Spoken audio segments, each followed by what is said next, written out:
To preserve a battery on Redmi Note 14 Pro, first you will need to make sure that you have any unnecessary options deactivated, and you can find those services or options by sliding your finger from top of the screen. If you see notifications, then slide down from the right side, and right here you'll be able to find most of the icons that can drain your battery power. First of all, we're gonna disable the Wi-Fi network. If you're using mobile data, then you can go with that.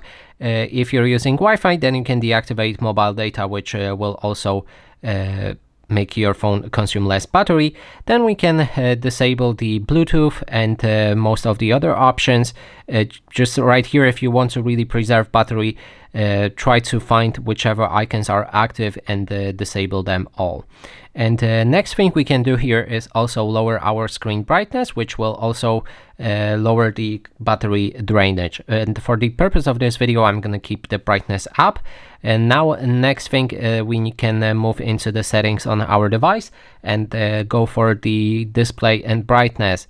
Here I recommend to use the dark mode, which also makes your phone battery last longer, and you can activate it if you like. Then we can scroll down and enter a refresh rate. Right here you can go for a custom option and select it to 60 Hz, which will also reduce the battery drainage as well. And finally, if you're very low on the battery and you have no way to charge your phone, you can try one thing. Go down into the settings and enter battery. Then you'll be able to find a current mode and you can switch to ultra battery saver. As you can see, it gives me 44 hours of battery life, where I am right now in balanced, it takes 13 hours to discharge my device. So if you're in really dire situation, then you can go for this mode, but it will drastically change your interface. You won't see any apps or other things.